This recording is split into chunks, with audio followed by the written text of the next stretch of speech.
Dear YouTube, this is a special moment in our lives, as we have a real family reunion beside me. What I have here is a French model 1777 infantry musket and an Austrian 1798 model infantry musket. This time I'll be talking about the history and the use of these weapons, to understand how effective tirailleur fire could be back in the Napoleonic times. The flintlock musket with a bayonet evolved a lot in the 18th century. The use of paper cartridge, the iron ramrod and the socket bayonet made it possible to use these arms effectively as a firearm and a cold weapon also. The standard issue muskets of the late 18th century were all smoothbore. Their total length was around 1.5 meter and their caliber was between 17 and 20 millimeters. The greatest development of the late 18th century infantry tactics were the use of the columns and loose order skirmish lines on the battlefield, not just the closed line formations. To create a skirmish line, it was possible to use special light troops, as the Freikorps or the Jägers in the Kaiserliche Königliche Army. The latter was especially trained to fight in loose order. But also the regular infantry could be used as skirmishers. If the line infantry formed a 3-man deep line, usually the third rank was used to form platoons that could form a screen of skirmishers in front of the closed lines. In the Austrian army, 60-80 men were considered enough to form a skirmish line in front of a closed infantry battalion line. The soldiers of the third rank moved forward in double steps to form 3 great platoons in front of the closed formation. 50% of the platoons, the supporting platoons, formed the second 2-man deep closed line 200 paces in front of the battalion. The other 50% of the platoons formed a skirmish line at 300 paces distance from the closed line. Behind the supporting platoons, 3 other platoons were formed as reserves, each of them led by a captain. The skirmish line platoons and the supporting platoons could exchange positions if needed. In case of retreat, the skirmishers moved back to form closed line platoons again, and step by step they retreated to the flanks of the battalion line. So by the beginning of the 19th century, the regular line infantry soldier had to be able to fight in close order and loose order as well. If the skirmish line was formed from the regular infantry, they were not fighting with special firearms, but with the standard issue smoothbore muskets like the French 1777 or the Austrian 1798. If the infantry was ordered for skirmish duties, it was not irrelevant how accurate or inaccurate the flintlock musket was. The soldiers of the skirmish line not only had to hit the wide front of the enemy closed line, but they had to be able to fight effectively against the enemy single soldiers, skirmishers as well. They had to block the soldiers operating an enemy artillery piece, or hit the enemy trumpeters, drummers, officers. For these purposes, you need a crackshot soldier and an accurate firearm. This is the point when the accuracy of the standard issue musket became important.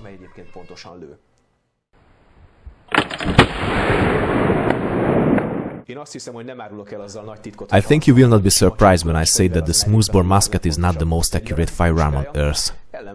But I also have to tell you that during international target shooting competitions, many excellent results are achieved at 50 meters with these old gas pipes. We load these guns with tight-fitting patches and balls, and we limit our powder charges as much as possible to avoid recoil, and still have the accuracy we are after to hit the 10 cm 10 ring of the target. If we are after accuracy, we rarely use powder charges greater than 60-80 grains, and we load a 6.75 or 6.85 ball into the 6.90 bores, wrapped in tight greased patching. A well-developed load can be surprisingly accurate, like the musket and the load of Johan Carlsson from Sweden, who won the European Championships this year with a score of 98. So in modern time muzzle-loading target shooting, we use tight-fitting balls and patch to have maximum accuracy. But we don't really care how hard it is to load the musket, and we don't really care about the fooling, as we shoot only 13 shots in 30 minutes. But in the good old times, these were very important questions.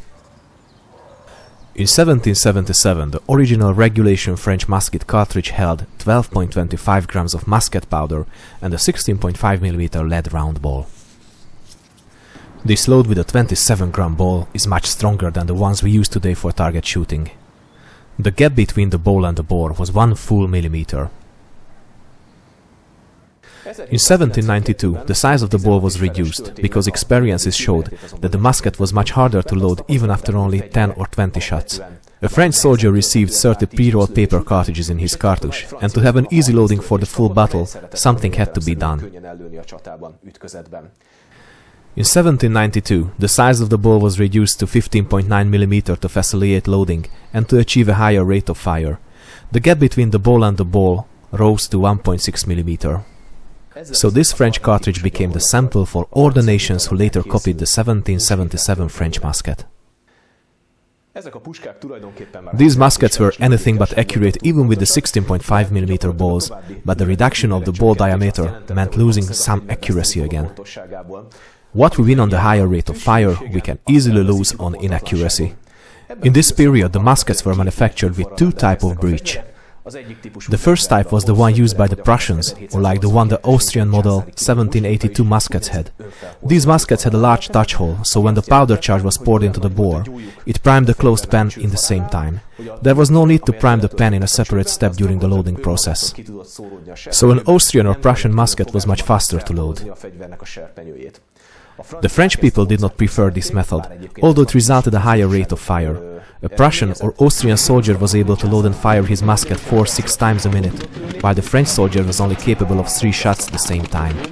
But the self-priming muskets were more inaccurate, as an uneven amount of gases escaped at the large touch hole.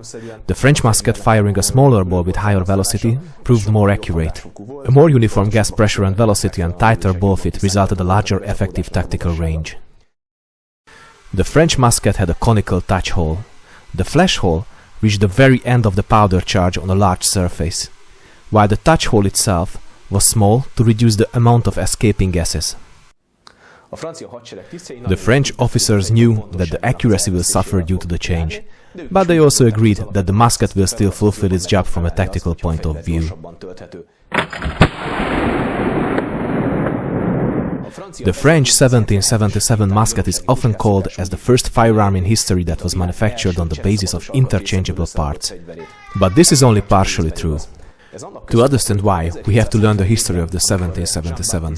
When the musket is accepted for service by the committee led by Jean-Baptiste Gribeauval, the plan is to equip all manufacturing arsenals to be able to produce the lock designed by Honoré Blanc with interchangeable parts. Blanc was strongly supported by Gribeauval, but he really had some state-of-the-art ideas about mass production of locks. His plan was simple: all arsenals must make exactly the same parts for the locks and the muskets, so there will be no need for further fitting if a part has to be replaced, regardless of where the specific part was manufactured.